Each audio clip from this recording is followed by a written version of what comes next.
So who's the Betty and who's the Veronica in this love triangle?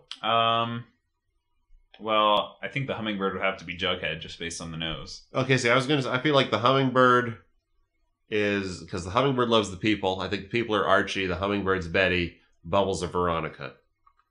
I mean, yeah. Because Archie's definitely the most well, no. Archie's not nearly as self-loathing as he should be. I'm saying it right there. Archie's a bad person, and he is not as self-reflective about it as he should be. Save it for our Archie podcast. I think there's already one of those, too.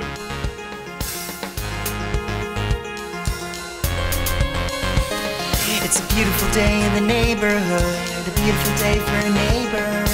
Would you be mine? Could you be mine? I've always wanted to have a neighbor just like you. I've always wanted to live in a neighborhood with you. It's another beautiful day in Mr. Rogers' neighborhood. It sure is, Steven. Sky is blue and suspiciously close. Because it's a psych. Mr. Rogers' neighborhood is indoors. Oh, I see. It's nice here too, though. Yeah. Bit windy. But that's nice in the heat. We are on episode 1473 of Mr. Rogers' Neighborhood, and it's volume 1, episode 13 of the Amazon collection. Mr. Rogers comes in with a weird assortment of stuff. He's got a porpoise mask and a hummingbird mask. And my first thought is, oh, they must be using these for the opera on Friday. Although that's interesting because that hummingbird mask will definitely not fit. Yeah, Lady it's much too big Elaine for... Fairchild. Good job. You got it right on the But first maybe try. I'm like, well, maybe they'll have like some sort of dance number Where there's multiple hummingbirds. Yeah, or like somebody. Maybe there still will. Or be. like somebody dressing as a hummingbird, like when they put on when they made the giant Miss Piggy. Mm-hmm. Do you think that maybe Lady Elaine Fairchild is going to get big? Like maybe they'll have somebody dressed as a hummingbird dancing, and we will be meant to believe that is Lady Elaine Fairchild. But as it turns out, they just have They have a real world and a make-believe world version of all these costumes. Yeah, so they just, I guess, they either made or somehow got a hold of, like, fairly good, especially in it's a really nice hummingbird mask. The porpoise mask. There was some miscommunication on the so. set of Mr. Rogers, and 2 props guys came to work, and they were like, "Oh, we both have a hummingbird mask and a porpoise." I thought It's very weird. Well, we'll both use them in the show. Anyway, Mr. Rogers tries on he tries on the hummingbird mask. He explains it's going to be a great picture for the Tumblr. Yeah, sure. It's spooky. He looks real creepy in that mask. But he explains that it's still him under the mask. Yeah, when a person wears a mask, it's not a different person. Yeah, because this is, 1981? Yeah. Yeah, so in 1994, The Mask starring Jim Carrey will come out. And it will shake Mr. Rogers to his very core. Mm-hmm. Oh, so then Mr. Clemens... Francois Clemens comes by. Yeah, this is the first time we've seen him in Mr. Rogers' Neighborhood. Yep. He turns out he lives like just a couple street doors around the corner. Yeah, we'll get to that later because I have a comment about that. And Mr. Clemens, it turns out, is a musical actor in his own right. He says he sings on stage, and so I'm wondering if he's, based on his music too, I wonder if he's a lounge singer. He says he sings on stage, and he talks later about how he's got somebody coming over for voice lessons. Yeah, he's got voice students. So he's a musician. And yeah, he sings a song. He sings, there's a boat that's leaving soon for New York. Yeah. From Porgy and Bess. Oh, okay. An opera by George Gershwin. I didn't know what it was from. I didn't either until I looked it up. So an opera piece that was controversial in its time for its portrayal of African Americans. Its portrayal as African Americans, plain simple. Period. Just the way it was portrayed, the fact that George Gershwin was white when he wrote it, and it's basically about the main character Porgy is, I think, a crippled black beggar. So there's Porgy and Richkie, and yeah, exactly. So, some people in the African-American community were not thrilled about it. Oh, I see. There was controversy in that direction. Yeah. Yeah, exactly. Some people refused to be in it. Other people. So it's But Francois Clemens doesn't refuse. Francois Clemens is apparently all for it. I mean, other I think Louis Armstrong might have done a cover of some of the numbers from it. I think it might be a thing where the songs maybe got wider approval. I don't know. It's a very long. You could read all about it on Wikipedia. I could, and I won't. So he sings this swinging song. Yeah, it's a nice number. And he doesn't really do anything after that. He sort of comes in. Oh, he mentions to Mr. Rogers that there's good stuff happening at Brockett's Bakery. Yeah. And then Mr. Rogers invites Clemens along, and he says, "Well, I'll just come with you as far as my house." My house, yeah. I've got a student coming over for voice lessons. Yeah, and so they both exit off of the front patio. And then Mr. Rogers starts singing the song. Yeah, and so they sing it together. And so then, almost immediately, because apparently Mr. Clemens' house is one of the two houses that open onto Mr. Rogers' front lawn. Clemens' house is less than one house away from Mr. Rogers' front door. That's true. They're less distance between close. Their houses than would fit an additional house. Anyway, so he immediately goes into his house and he says to Mr. Rogers, "This is my place," as if Mr. Rogers didn't know where Clemens lived. Yeah, which seems unlikely. And it's a weird way to if Mr. Rogers doesn't know that this is Clemens' house, just as he's leaving, surprise, I live right next to you. Yeah, I live one house down. I've never told you. I'm surprised that those fake doors to the fake houses on the set actually open. Yeah. Yeah. I mean, well, now we know that there's reason because Mr. Clemens lives in one. He needs to get inside of his house. I wonder who lives in that other one. And then Mr. Rogers heads over to Brockett's Bakery. And what is up at Brockett's Bakery but a sale on all things bananas? I don't know if they made a mistake, but they have a lot of bananas. Bananas for bananas. Chef Brockett is. Mr. Rogers is greeted by Jose. Who works at the bakery. I think everyone who works for Chef Brockett is Hispanic. Because That's true. The last lady was also Hispanic.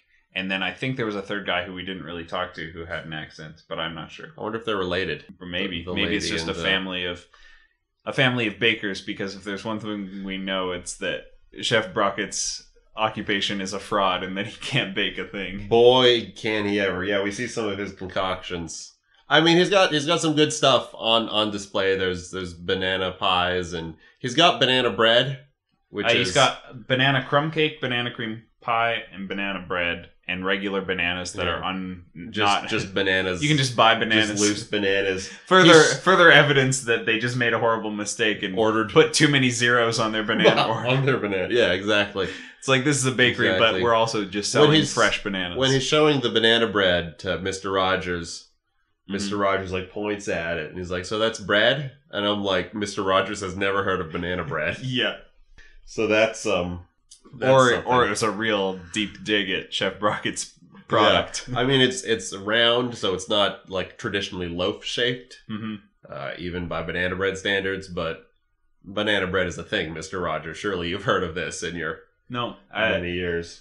I mean, Mr. Rogers also refers to the banana peel as the banana skin, so I don't know how familiar he is with human food. I think that's just because he's old and still uses Britishy words or whatever. Like false faces. Exactly, like false faces. So then they go back to the Mr. Chef Brockett's kitchen. Right. Chef Brockett's microphone promptly falls down his shirt. And is that? Audio quality is real bad. Is it real bad for the rest of the scene? Because I noticed that Chef Brockett in the scene seemed kind of nervous and not as good of an actor as he has been in the past. His voice is clearly muffled, like it's behind his apron or something. Mm-hmm. It seems to come in and out, and there's a scraping around. And Mr. Rogers is fine. The drop off is notable because I think he's talking in the last scene, and then so maybe something went wrong, but because he did seem nervous, and I wonder if it was just him thinking are we going to keep going through with this scene? I mean, Chef Brockett kind of has a little bit of nervous energy about him, anyways. Yeah. So he's got 2 recipes to show them. I noticed is a banana smoothie. Yeah. He just puts orange juice, pineapple juice, and a banana in a blender, and this is his chief baking skills. It's not fancy, but it's an improvement. Oh, yeah. over his second recipe. So his next recipe is a quote-unquote banana boat. Yeah, and my understanding of a banana boat is like a campfire food where you you slice down the middle of a banana and then put chocolate and marshmallows in the crack and then put it in tin foil and then cook it.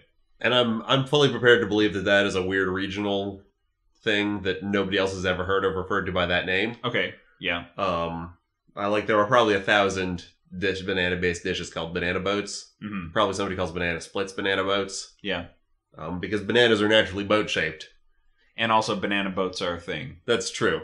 Anyways, so Chef Brockett's version of a banana boat. Here's the instructions. Yeah. I didn't write them down, but I'll see if I can remember them. You take a piece of bread. Yeah. You spread it in peanut butter. You spread peanut butter on it. You spread peanut butter on it. You slather it in peanut butter. Let's be precise. We don't want people... You take, I'd say, about a half of a banana.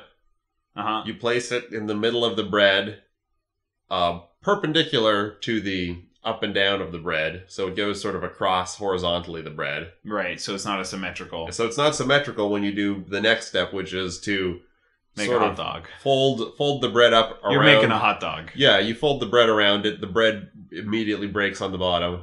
Yeah, I think they made a mistake using white bread because that's really flimsy. Oh, you think that you should have used a sturdier bread? Yeah. Or even just a larger piece of bread. You'd think that Chef Brockett would know the proper bread to use for specific goals.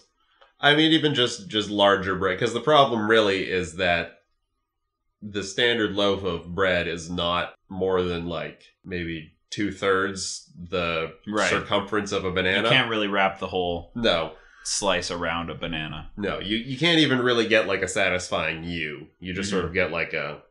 Anyways, that's the entirety of the recipe. Yeah. The banana boat is trash, and I think Mr. Rogers knows it, because when it's done, he's like, what about a mast or sails or... Yeah. He's like, is this really... This is it, huh? But he's nice about it. He's like, it's a wonderful idea. Chef Brockett, thinking on his feet, says, well, here's what you could do for paddles or oars. And he takes a pretzel stick. He takes 2 very long pretzel sticks. Stabs them through the hot dog. Stabs them through. I don't know if he even stabs it through the banana or just through the bread. Right. Either way, that's not the flavor you want. I guess peanut butter and pretzels, that's an alright combination. Maybe, yeah. Bread is pretty much neutral and will go with anything. Mm-hmm. Bananas and pretzels. That's a weird combination. I've never liked bananas, so How do you feel about pretzels? I like pretzels. How do you feel about pretzels and fruit? It could work. I think you're insane. It's salty and dry, and it seems to me like a weird combination. Also later, they're like, well, it's all healthy. And I'm like, pretzels aren't that healthy. I mean, 2 pretzel sticks, I guess, isn't enough to be unhealthy. Right. But it's not healthy, it's just salt. So, Mr. Rogers takes his quote-unquote banana boat. First of all, Mr. Rogers makes his own banana boat. Oh, yes, sorry. The 2 banana boats are made very slowly, eating up a lot of time in this episode on this terrible, terrible craft. How fast do you think you could make a banana boat? I could probably, as faster than I described it, put it that way. I realize this is a show for children, but, ants on a log, that's a snack. Mm-hmm. Celery, peanut butter, raisins, great. And this is just trash. We've done how many hundreds of episodes of Mr. Rogers? Mm-hmm. I think they did Ants on a Log a long time ago, and now they're just scraping the bottom of the barrel. I guess. I feel like this is bar none, I think, the worst. This isn't a super crafty show. This is the worst craft. This is no Mr. Dress Up. Right. But this is bar none, I think, the worst activity that they have introduced on this show. Yeah. Yeah, it's pretty bad. It doesn't look like a boat.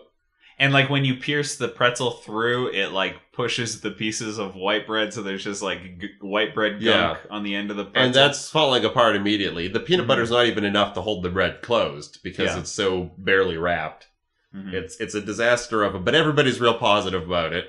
As Mr. Rogers is walking out, he shows his banana boat to what was his name? Jose. And Jose's like, isn't that a great idea? And I'm like, oh, Jose, you're really trying to keep this job, I guess. It's a bad idea. Or maybe it's because Chef Brockett has already showed Jose and everyone in the bakery this great idea. And he's like, Mr. Rogers, isn't it a great idea? Baby. Like sharing a secret understanding that this is not a great idea. So Mr. Rogers walks all the way home with this quote-unquote banana boat. And he doesn't eat it along the way. No, doesn't eat it along the way. Gets home, he's like, I'll just put this in the fridge. Yeah. And I'm like, that's... Whatever value there is to a banana boat, I feel like is lost if you don't eat it fresh. Yeah. Even if you refrigerate it, a banana's not going to keep outside of the peel very long. Who wants cold bread? It's a disaster. He feeds the fish. Feeds the fish, and then we're off, I think, to the land of make-believe. Yep. We're, today in the land of make-believe, we're talking about costumes, I guess. Mr. Rogers leading into the land of make-believe, Mr. Rogers is like, it's just about time for that opera. Let's imagine that they're working on costumes. Which is an interesting sort of dichotomy between the... This is... Like, the opera is coming. So we had better get busy... Imagining the preparation for it. We can't imagine an extension to this deadline. No, we have to imagine in real time here. Yeah. There are laws to the universe still. Mm-hmm. So I guess let's hop on the trolley and head away. To the land of make-believe. The land of make-believe. This is already playing. I was gonna say we already have. Well, here we are in the land of make-believe. Here we are in the land of make-believe. Lady Aberlin and Reardon. Yeah, right. Reardon are working on costumes. Lady Aberlin has been really jumped into this whole... Like, Reardon up until now has been the opera guy. He comes to town, he makes the operas. Right. But now that he's here, it's quite clear that Lady Aberlin is an equally large part of the opera production. Uh-huh. Well, Reardon is, like, in charge of the opera, and it's, like, his baby. But I was thinking as we went through this episode, it seems like everyone that Reardon meets, like, he could say, you haven't started writing already, have you? Because everyone has already started, without talking to each other, writing this. Yeah. This all-in opera. Yeah. So they've got a completely different set of hummingbird and porpoise costumes. Yeah, they have a better hummingbird costume, one that'll fit. I mean, it's a more complete hummingbird costume, and it's Lady Elaine Fairchild size. Okay, fair. But the porpoise costume is much better. Yeah, the porpoise costume is better. It looks less like a pigeon head covered in silver. Yeah, silver in sheer vinyl. silver cloth, and it's full porpoise. Yeah. It's got the tail and everything. It's got more of like a ball cap for the porpoise beak, rather than sort of the opening and closing alligator mouth parts. Right. For the porpoise beak that the smaller mask has. I'm describing this with hand gestures, which will be lost on everyone. There's not a lot happens, at least that I have in the first part. They're just talking about the costumes. King Friday shows up. Yeah, he shows up and he says, niece Aberlin and I thought he said Miss Aberlin. No, he says niece Aberlin, and then she refers to him as Uncle Friday, which they greeted each other last week and were called Lady and King. So I don't know why they've become more familial in this episode. I mean the just whole mixing it up. It's because they are family, but at the same time, there's a lot of courtly order. There's mention in the scene that Chef Brockett phoned up the land of make-believe and requested to be captain of Banana Boat. Yeah, captain of a banana boat, because he's all in on bananas. And Reardon's like, well, maybe it could be a boat that sells bananas. And I'm like, yeah, that's what a banana boat normally is. Yeah. So they're trying to figure out how to piece together all these disparate parts. Somebody, I think Lady Aberlin, suggests that the porpoise could live next to the banana boat. Yeah, it's really, let's take every suggestion and use... Yeah. Let's not say no. Well, and then Reardon says maybe in a bubble bath. And I'm like, no, boats go in the water. Porpoises live in the water. You don't need to add the bubble bath to this equation. You're just making this more complicated. You're just making this more complicated for you. Yeah.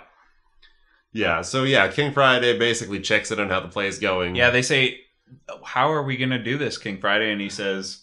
oh, you'll find a way. And then he leaves. And he's like, well, we always do. Yeah. Which we'll see in a second. Miss Prolificate is making her own costume, we're told. Right. And she is supposed to be the professional bubble blower. Is she the professional? Right. Yeah. That's right. She wasn't supposed to be the... telephone operator was a bridge too far. Right. I forgot. Which she wanted to be, didn't she? Yeah, she did, but that was shut down immediately. After that. Every single idea, she's gonna show up to this opera and be like, "Wait, everyone's idea got used except for." It's sad that her idea was shut down. It's maybe sadder that her is like, I could be a telephone operator in the opera. You're already a telephone operator. That's your aspiration. That's very sad. Mm-hmm. Compared to Lady Aberlin, who was like, I like making sweaters, and immediately, you should play a sweater knitter. Right. Yeah. So she's getting pigeonholed, and Miss Prolificate is pigeonholing herself. But I guess Reardon has been invited to the school. Yeah, so he's off to someplace else. This school, I believe, is based entirely on guest speakers. Before they leave, they rest the porpoise head and hummingbird head on the trolley tracks. Leave it on the trolley tracks and leave, which is the most... Like, this is the first time somebody just left something on the tracks and gone away. Yeah, just without any reason. It's just carelessness. I mean, giving them the benefit of the doubt, the trolley could show up and stop and they can move it, but no, because they're just gone. The trolley is just stopped if he encounters this. There's a giant beached whale. On the tracks. A giant faux porpoise on the tracks. So they head to the school. We see some drawings that the children have apparently done. Oh yeah, no, there's... Describe them to me. Since there's one of... I mean, they're children's drawings, so it's hard to make out. Somebody has drawn a trolley. Mm-hmm. I think it's Anna. Okay. Somebody else has drawn a trolley. Okay. I think it's Prince Tuesday, because there's a boy standing in front of the trolley. Yep. And then what I'm pretty sure is Daniel Tiger has drawn a tiger himself, basically, and a flower, and some third person who I recall being sort of bluey. He looks like that one ghost Pokemon with the ears and the gems. Oh, Sableye. Yeah, he looks like Sableye, the person that he's drawn with. Okay. In my memory, I could be confusing things. Henrietta E. Cow. Yep. Definitely voiced by Bob Tro. You were right. Yeah. We've both been hoodwinked by the massive disguise, surprisingly impressive acting chops of Bob Tro. He doesn't fool all the people all the time, but he fools some of the people all the time. Yeah, exactly. Exactly. Fools half of the people all of the time. So Henrietta Cow is talking about the drawings. She says that drawing pictures is a good way to learn how to tell stories. Okay. And imagine stories. Anyways, and so they're talking about like imagining stories. I have it written. Oh, yes, you're right. Anna Platypus says that she likes to make up stories about people. Yeah, and then Henrietta Cow says, "Yeah, that's quite interesting because Harriet E. Cow, not Henrietta Cow. Oh, I Henrietta's the pussycat. Oh, right, yeah, Harriet E. Cow. She says that's interesting. Oh, you do. You've got it. Okay. Most animals like to make up stories about people, and most people like to make up stories about animals. Yeah, that's an interesting yin and yang going on. I mean, it's the yin and yang. It's sort of the biggest like underlining of there are people and there are animals in this universe, and they're different. And one inherent difference is that they like to write stories not about themselves, but about each other. And specifically, it's people and animals. It's not... People are a distinct species from all of animals combined. But I assume Prince Tuesday... Platypus, Prince Tuesday is still a people, not an Prince animal, Tuesday, despite being puppet Lady scale. Aberlin, or Lady Elaine Fairchild, all people. Mm-hmm. I don't think there are any larger human-sized animals yet. Maybe Corny especially is like... he's a fringe case, yeah. He's like, his mother was a human and his father was an animal. Yeah, that could be. So that's an interesting little window into human-animal relations, I guess. Yeah, the culture they're in. Yeah, so then Lady Aberlin and Reardon show up. And this is where we really see how much Lady Aberlin is involved in the opera biz. Yeah, she starts talking as though that's like one of her jobs. Her main job is an opera performer. And they talk about the operas that they've made, and she says, I think the operas that we've done here are my favorite. Yeah, which... So is Lady Aberlin part of Reardon's touring opera company? Or maybe she's a part of Clemens. Or maybe they're all part of the same opera troupe. I mean, Reardon's the only one who seems to go around, but we don't see Lady Aberlin all the time, so maybe sometimes she's off. I mean, someplace else seems like it's still mostly part of the land of make-believe. Right. But often some other place making some other opera that we don't see. But we do see... They start singing songs. They're like, well, let's sing some operas some songs from some of the operas that we have done. And to my great delight, it fades out and we get an opera episode clip show. Yes, the first clip show I've ever been grateful for. We go back through the last 3, probably the only 3 operas up to this point. Right. We go through them in reverse order. So what operas have we missed in our 9-year skip? Well, do you want to go through them forward or backwards? The order we see them or the order they first appeared? Let's go the order they first appeared. All right. Let's do it opposite of how the episode does it. There's a real progression in complexity in terms of set design in these operas. The first opera that they did, at least as far as we know, was about a farmer and a cow that wants to be a potato bug because they're groovy. Yes. Farmer Reardon is trying to convince Priscilla Cow, played by Lady Aberlin, that she can still be a groovy movie cow, even if she's not a potato bug. Yeah. She's talking about, haven't you ever heard of a groovy cow? A movie cow. One of the things he says is sous cow. I'm not sure if that's just groovy with an S, or if that's sous vide, as in the style of cooking. I don't think sous vide cooking is as old as this episode, so it might just be that has taken on a troubling tone I'm unfamiliar after the with fact. Sous vide cooking. I mean, basically, you like vacuum seal something and then you put it in hot water and you slowly cook it. Yeah, that would be a mean thing to say to a cow. Yeah. It is a farm cow, though. You're just being honest with it. Yeah, well, that could be a dairy cow, I suppose. What's the next opera? So the next opera that they did, slightly less insane than a cow that wants to be a groovy potato bug. Right. But a bit more advanced in the set department.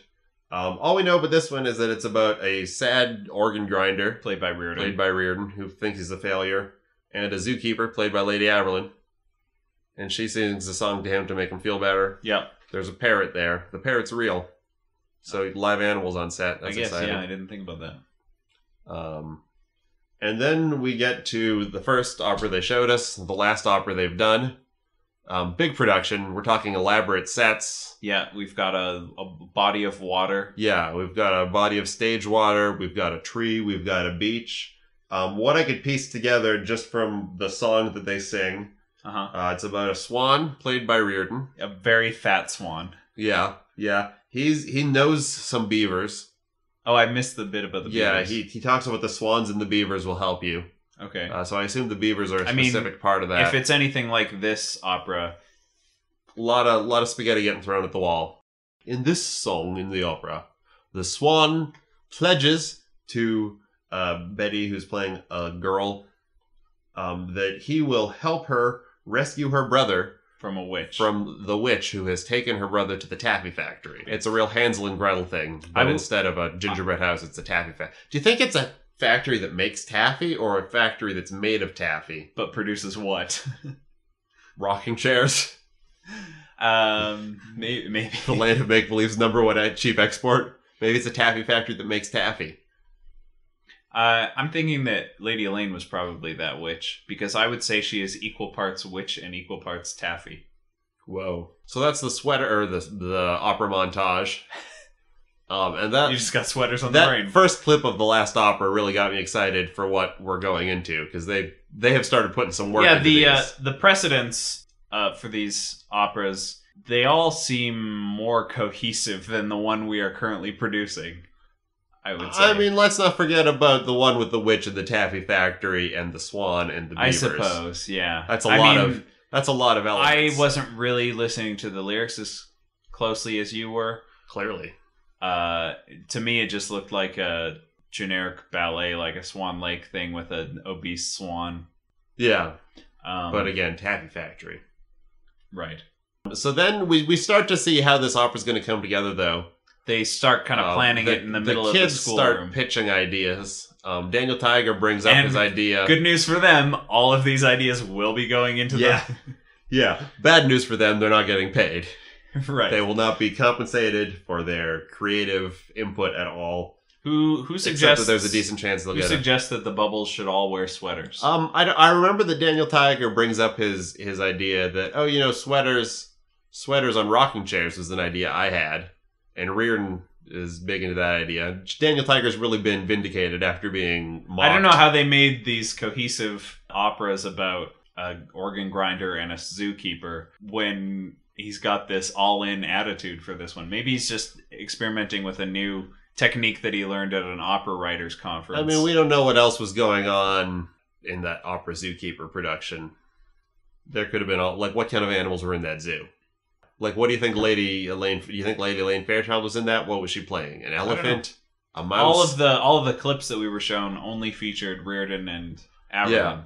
Yeah, they're apparently generally the leading romantic leads. Bad news for the porpoise. Although he's a good singer, he'll probably get a good part. Yeah. I feel like this might be the biggest production in terms of cast, but again, we don't know. Maybe I'll, if only for my own curiosity, try to look up the Google other around and see what the gist of those. I mean, operas this have whole been. flashback thing to the different operas definitely felt like a 30 Rock, where you just mention a fake thing that never happened, but now we get to show 5 seconds of it. And the notion that no, this isn't just a one-off gag. This was a whole thing, a whole week of Mr. Rogers. And it's even written because there are these little bits dripped in, here's this cow.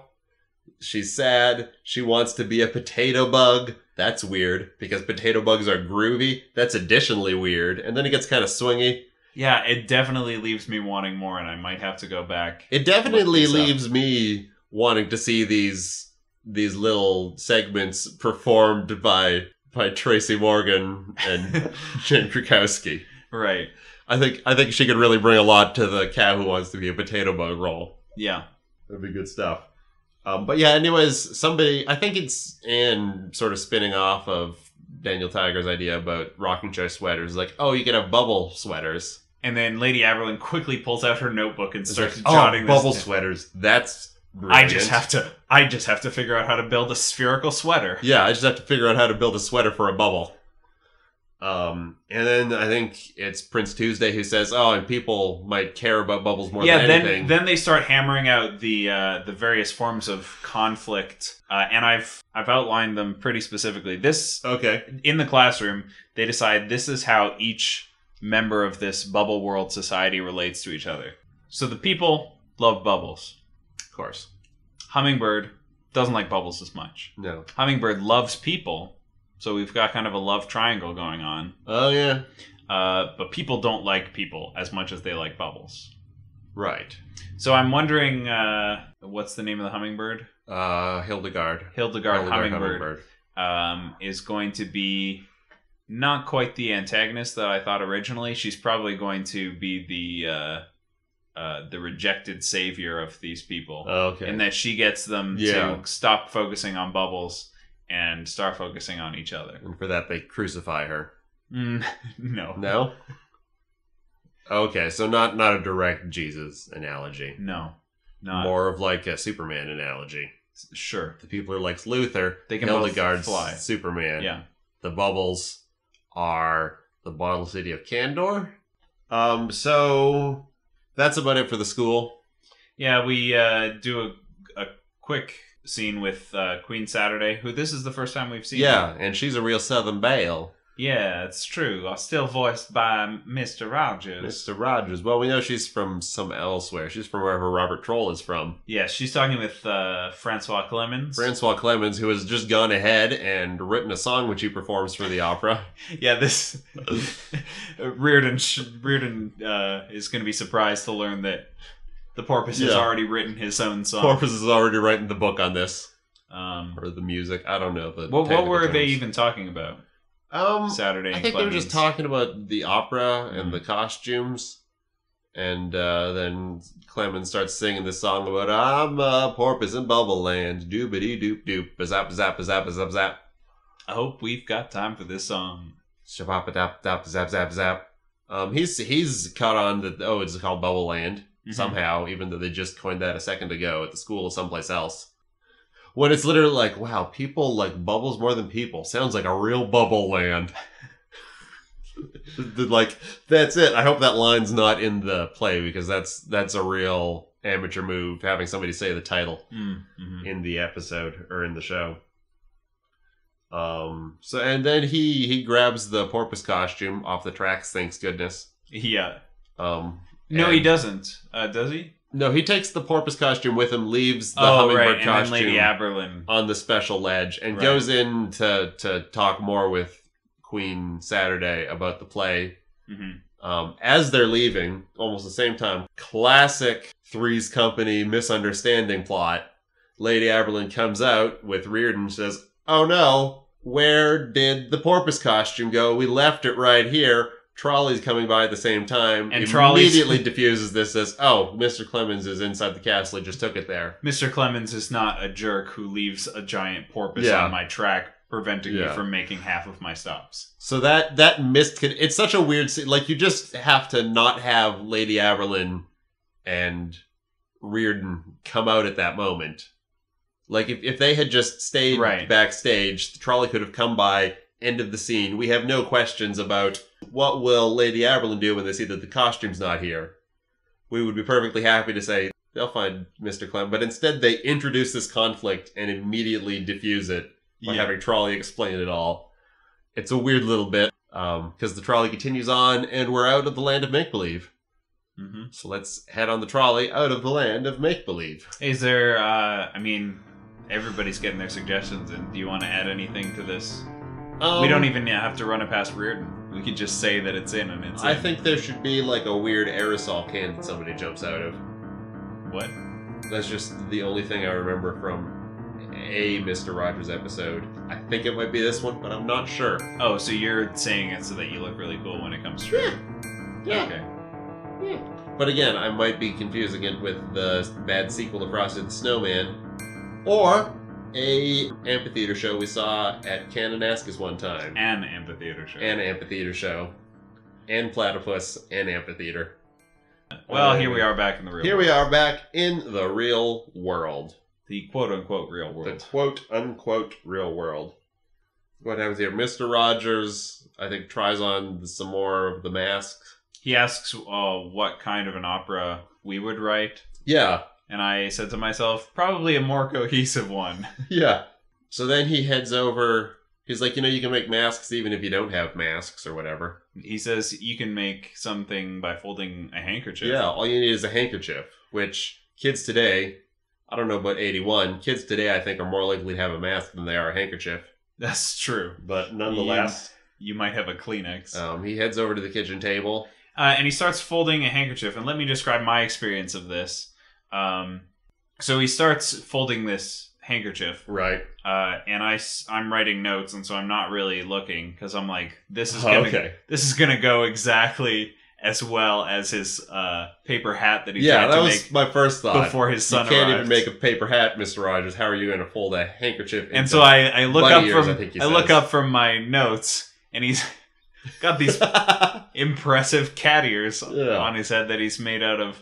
He calls them bunny ears. He calls them bunny ears, but they're clearly cat ears. But it's like, it's been 2 seconds. I've not been looking down long enough. And I just look up and he's got these perfect cat ears. And I say, how do you do that? So I rewound and I watched it again. Yeah. You fold it in half, you pull the ends, and you've got cat ears. You understood it well enough that you performed it quite well on your way into the studio. There aren't that many steps. I couldn't figure it out. Well, you're a little dumb. So after making these cat ears, he kind of takes the masks and sings a song and heads out. He heads out as he stops on the porch, and there's an ending to this episode which I have described as vaguely sinister. Yeah, he's bubbling over with the desire to foreshadow. He says, "What would be the one thing that a land full of people who love bubbles more than anything else not want to have?" Yeah, and then he has the porpoise mask as a puppet. And the hummingbird mask as a puppet. Yeah. The hummingbird mask, as it happens, sounds exactly like Lady Elaine Fairchild. Yeah, which was fun to see coming out of Mr. Rogers' lips. Yeah, the porpoise, I don't think sounded like anybody. Maybe a little like X the Owl, but not... No, he just sort of had a deep voice. He was just sort of a nondescript, porpoisey voice. So maybe that was his impression of Francois Clemens. Yeah. Because that's who's playing the porpoise. Maybe. So, Mr. Rogers has got these two puppets. Yeah. But see, so he's holding them up, and he's like, what would a land that's all bubbles not want the most? And then the hummingbird is like, I'll tell you. And then Mr. Rogers sort of looks dead into camera, and he just goes... He says it might be something to do with air. Yeah. Like moving. I'm not going to say wind. Yeah. But just imagine moving air. And he just sort of like stares straight into the camera and blows ominously and says, we'll talk about it more tomorrow. And leaves. And it's the first time there's been a cliffhanger in Mr. Rogers' Neighborhood. Yeah. Well, I mean, we had some cliffhangers with the War on Change. I mean, yeah, there were, I guess, cliffhangers within the... Except that it was a cliffhanger that kept you hanging on the same cliff at the end of every episode. Yeah, and sort of the escalations in the land of make-believes tend to happen off-screen. Mm-hmm. There's no like, well, I'm going to start checking borders. It's all like, so I've started checking borders. We only have one set. Yeah. If it doesn't happen here, it doesn't happen on So this is the first time I think the escalation has been teased at the end of an episode. Mm-hmm. I think this is the closest we can say we've ever come to a proper cliffhanger. It's a darkish tone by Mr. Rogers' standards. But I mean, really, this is going to be what saves the people from their idolatry of bubbles. Or is it? I mean, if nothing else, he has done the work to explain how we're going to get a TV newsman in there. Right. Weather will be involved. Exactly. TV weatherman. What if Reardon just works his magic, and by the end of the week, this is the most, like, it all fits together. It all fits. I mean... Like, if someone told you, oh, we're doing an opera with a porpoise and a hummingbird and a bubble with sweaters, and you'd be like, how does this... But then you watch it, and it's like, this is the perfect... I feel like if you took apart some Gilbert and Sullivan light operas...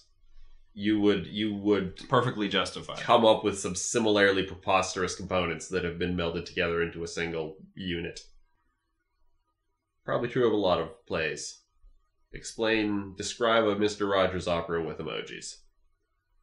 I'll do that on the Tumblr. There you go. So check out the Tumblr. Please won't you be my.tumblr.com. And we'll be back next week with episode 1474. Volume 1, Episode 14. Yep. Who's doing our theme song? Huh? Is that the next part? Theme song? Yeah. All right, who did it? I think it was... I'll quiz. I think it was Dan Brisbane. He did it every day up until... Oh, I had Eli Whitney. No, he invented the cotton gin, I think. Fiddlesticks. Did Eli Whitney do our trolley transition music? No, that was Rindale or Rindale or... Reendali. We don't know that isn't Eli Whitney. Could be a screen name. We'll be back when the week is new. We sure will. And we'll have more ideas for you. So many more ideas. Many of them stupid. Andrew, I know you love things you don't want to talk about. I shouldn't have called my ideas stupid. I should have called them fancy. Yes, I will have things I want to talk about, Stephen. Well, ain't that a relief? Yeah. Wouldn't that ruin the podcast? Will you have things you want to talk about? No. Oh. That's why it's a relief that you will. Oh. I already know I'm going to come up empty next week. So let's make the most of this beautiful day. Since we're together, we might as well say, would you be mine? Could you be mine? Won't you please? Won't you please? Please, won't you be my neighbor? Won't you please?